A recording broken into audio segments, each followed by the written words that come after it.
İndi isə bizə video formatda qoşulan Prezident İlham Əliyevi çıxış etməyə dəvət edirəm. Buyurun, cənab prezident. Sağ olun, sabahınız xeyir və Bakıdan salamlar. İlk öncə mən Avropa Siyasi Birliyin zirvə görüşündə çıxış etmək üçün verdiyi dəvətə görə Prezident Kostaya təşəkkürümü bildirmək istəyirəm. Prezident Kostanın Azərbaycana 2 aydan az vaxt əvvəl etdiyi səfəri zamanı biz zirvə görüşündə iştirakımı müzakirə etdik və razılaşdıq ki, mən video formatda iclasa qoşulacağım. Mən auditoriyanı həmçinin məlumatlandırmaq istərdim ki, bir il öncə Tiranaya səfərim zamanı Prezident Kosta və Prezident von der Leyen zirvə görüşün 2026-cı ilin mayında Ermənistanda təşkil olunması ideyasına rəyimi soruşdular. Mən dəstəklədim. Öz növbəmdə mən tarazlı yanaşmanın saxlanılması üçün növbəti zirvə görüşlərdən birinin Azərbaycanda keçirilməsi təklifi ilə çıxış etdim.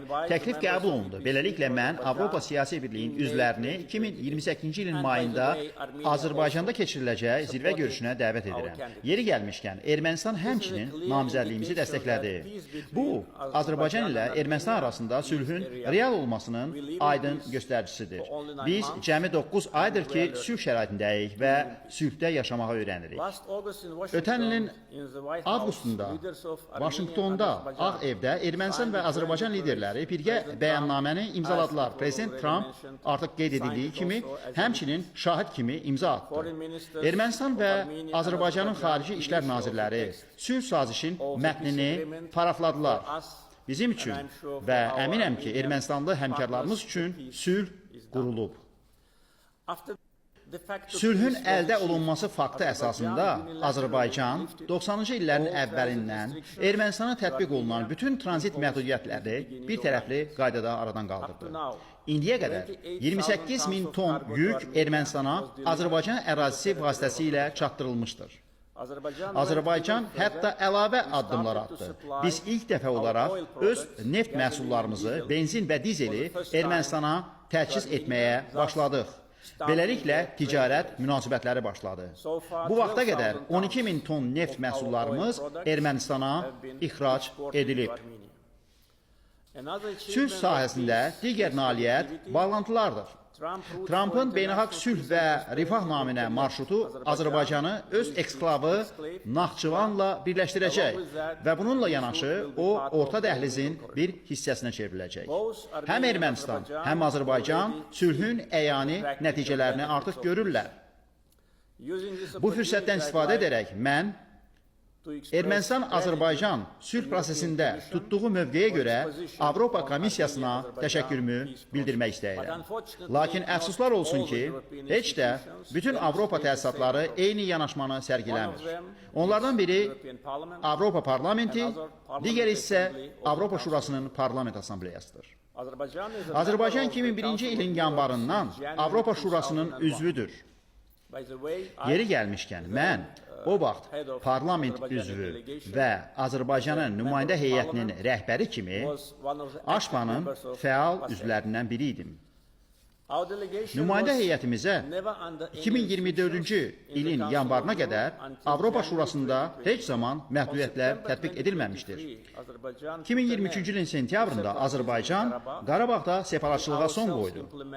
Biz BMT-nin Təhlükəsizlik Şurasının 1993-cü ildə qəbul etdiyi və 30 il kağız üzərində qalan 4 qətnaməsini özümüz icra etdik. 4 ay sonra AŞPA nümayəndə heyətimizə sanksiyalar tətbiq etdi.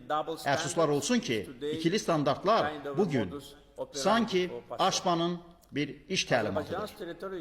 Azərbaycanın ərazi bütövlüyü istənilən digər ölkənin ərazi bütövlüyü qədər eyni dəyərə malikdir.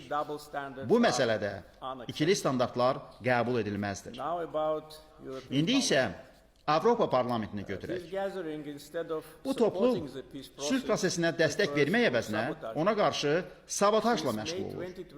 İkinci Qarabağ müharibəsi bitdikdən cəmi 6 ay sonra 2021-ci ilin mayından 2026-cı ilin aprelin 30-una qədər Avropa Parlamenti Azərbaycanla bağlı təhqir və yalanlarla dolu 14 qətnamə qəbul edib. Sadəcə təsəvvür edin, 5 il ərzində 14 qətnamə aludəçilikdir. Ən sonuncusu, cəmi 4 gün əvvəl bilərəkdən zirvə görüşü ərəfəsində qəbul edildi. Avropa Parlamenti ksenofobiya, İslamofobiya, antisemitizm, miqrasiya, rəqabətçilik, evsiz insanların məsələsi kimi fundamental problemləri həll etmək əvəzinə böhtan və yalan yayaraq Azərbaycanı hədəfə alır. Səbəb isə odur ki, Azərbaycan öz ərazi bütövlüyünü və suverenliyini bərpa edir. Separatçılığa son qoyub və müharibə cinayətkarlarını ədalət mühakiməsinə cəlb edir. Cavab olaraq, Azərbaycan Parlamenti mayın 1-də Avropa Parlamenti ilə bütün sahələrdə əməkdaşlığı dayandırmaq, Avropa İttifaqı Azərbaycan Parlament Əməkdaşlığı Komitəsinin işində iştirakına son qoymaq və Avronest Parlament Asambleyasında üzvlüyün dayandırılmasına aid prosedurlara başlamaqla bağlı rəsmi qərar qəbul edib.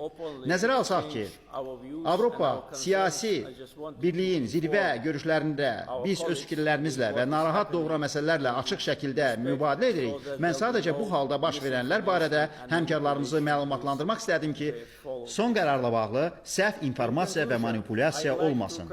Yekun olaraq mən Baş nazir Paşinyanı Avropa siyasi birliyin zirvə görüşünü Ermənistanda keçirilməsi ilə bağlı təbrik etmək istəyirəm və bildirirəm ki, prosesə mane olmaq istəyən tərəflərin bütün səylərinə baxmayaraq, Azərbaycan sülh gündəliyinə sadiqdir və Ermənistanlı həmkarımın şərhləri bunu aydın şəkildə göstərir. Mən zirvə görüşünə uğurlar arzu edirəm. Sağ olun.